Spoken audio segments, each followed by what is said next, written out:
बिस्मिल्लाहिर्रहमानिर्रहीम। अस्सलामुअलैकुम। सबसे पहले दरूद पाक, अल्लाहुम्मा सल्ली अला मुहम्मदिन व अला आलि मुहम्मदिन व बारिक वसल्लिम। हमारा आज का मौजू है मस्जिद अक्सा और गज़ा के बच्चे। तो जिन लोगों ने अभी तक हमारा चैनल सब्सक्राइब नहीं किया ना, हमारे चैनल को सब्सक्राइब करें और बेल आइकॉन का बटन दबा दें ताकि आने वाली हर वीडियो आपको बरवकत मिलती रहे। किबला अव्वल और दुनिया इस्लाम में तीसरा मुक़द्दस तरीन मकाम बैतुल मुक़द्दस में वाक़या है और नबी करीम सल्लल्लाहु अलैहि वसल्लम ने एक हदीस शरीफ में मस्जिद अक्सा की इस तरह फजीलत बयान फरमाई कि मस्जिद हराम जो मक्का मुकर्रमा में है और मस्जिद नबवी जो मदीना शरीफ में है के बाद अगर कोई तीसरा मुक़द्दस मकाम है तो वो मस्जिद अक्सा है। इस तरह इस मस्जिद में नमाज अदा करने का भी सवाब 25,000 नमाज के बराबर है। मस्जिद अक्सा वही मस्जिद है जिसे सबसे पहले हज़रत दाऊद अलैहिस्सलाम ने बनाया था। मस्जिद अक्सा का 7 लाख मुरब्बा गज पर मुहीत रकबा हरम शरीफ कहलाता है। मस्जिद अक्सा की असल इमारत हरम अहाता के जनूबी हिस्सा में है और इसका रकबा तकरीबन 35,000 मुरब्बा गज है। हरम सहन के बाकी हिस्से में यादगारें हैं। हरम के दरवाज़ों में से 2 दरवाज़े हज़रत दाऊद अलैहिस्सलाम के नाम से मंसूब हैं। एक दरवाज़ा बाबे हित्ता और एक दरवाज़ा बाबे तौबा कहलाता है, जहाँ दाऊद अलैहिस्सलाम की तौबा कबूल हुई। दरवाज़ों के अलावा बनी इसराइल के 12 दरवाज़े हैं। महराब मरियम भी हरम के अंदर वाक़या है, जहाँ फरिश्ते हज़रत मरियम अलैहिस्सलाम के लिए गर्मियों में सर्दी के और सर्दियों में गर्मियों के फल लाया करते थे। इसमें हज़रत ज़िक्रिया अलैहिस्सलाम की महराब भी है, जहाँ फरिश्ते ने आकर हज़रत याहिया अलैहिस्सलाम की विलादत की खुशखबरी सुनाई थी।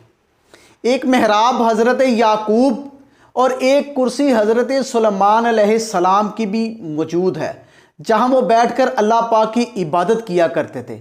हज़रत इब्राहीम अलैहिस्सलाम का मीनार भी मौजूद है, जहाँ आप इत्तिकाफ़ किया करते थे। मस्जिद अक्सा वही जगह है जहाँ नबी करीम सल्लल्लाहु अलैहि वसल्लम मेराज पर तशरीफ़ लेके गए। कुरान मजीद में इसका यूँ जिक्र आया है, पाक है वो ज़ात जो अपने बंदे को रात के एक हिस्से में मस्जिद हराम मक्का मुकर्रमा से मस्जिद अक्सा यानी बैतुल मुक़द्दस ले गई।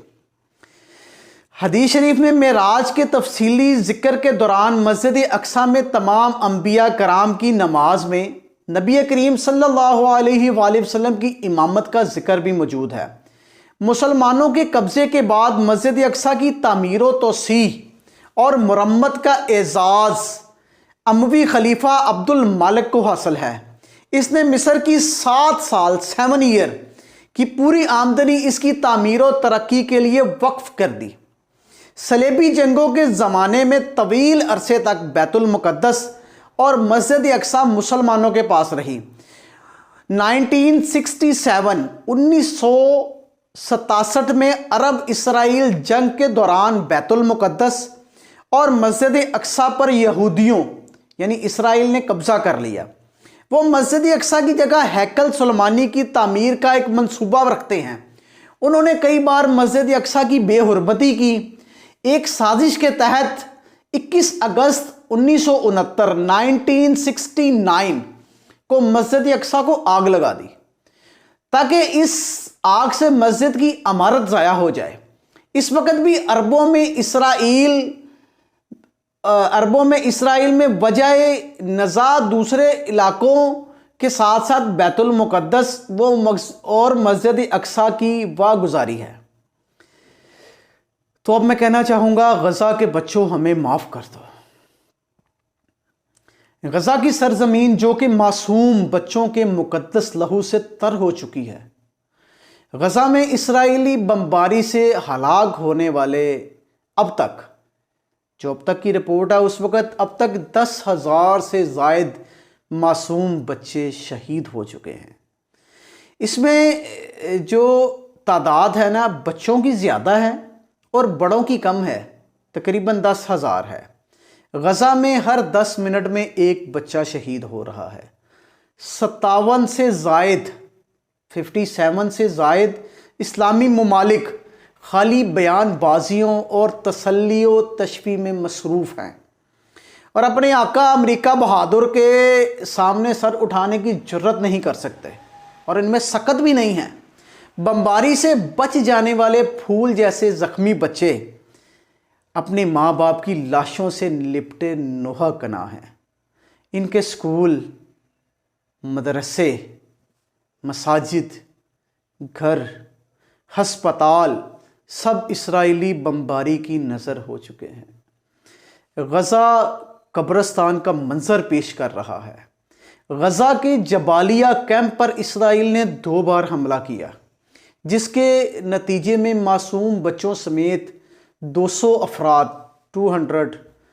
अफराद जो फ़लस्तीनी थे ना, वो शहीद हो गए और 120 अफराद लापता हैं। हस्पतालों में ईंधन की कमी वाक़या हो रही है, जिसकी वजह से ख़दशा है कि बिजली बंद होने की वजह से इकोबेटर पर मौजूद 120 से ज़ायद बच्चे शहीद हो जाएंगे। उनका ज़िंदा रहना बहुत मुश्किल नज़र आ रहा है।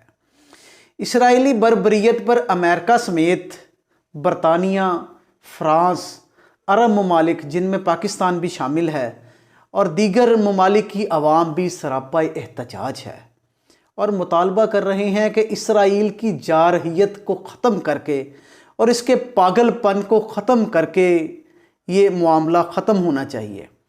फ़लस्तीन के बच्चों को इनका मुस्तकबिल देने के लिए जंग बंदी होनी चाहिए। हमास के जो सरबराह है ना, हानिया, इस्माइल हानिया, उन्होंने कहा है कि आज़ाद फ़लस्तीन का दारुल हुकूमत अल कुदस होगा। इस पर हम मुज़ाकरात के लिए तैयार हैं। उन्होंने आज़ाद फ़लस्तीनियों के लिए सालसों का जामिया मंसूबा भी पेश किया है, जिसमें इसराइल की जारहियत को रोकने के लिए क्रॉसिंग खोलने और कैदियों के तबादले के मुआहदे समेत सियासी रास्ता शामिल करना है। गज़ा में इसराइल की जानिब से हस्पतालों और दीगर तिब्बी मराकज़ पर अब तक 270 से ज़ायद हमले किए जा चुके हैं, जिनके बाइस 35 में से 16 हस्पताल और 72 में से 51 तिब्बी मराकज़ बंद हो चुके हैं।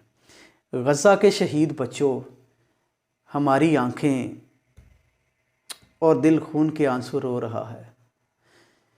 हम सब देख रहे हैं मगर हम कुछ कर नहीं सकते कि कल को प्यारे आका सल्लल्लाहु अलैहि वसल्लम को क्या मुंह दिखाएंगे कि बहता हुआ लहू जिसको हम रोक नहीं सके वो हम पर कर्ज है, हमें माफ़ कर दो। जज़ाकल्लाह।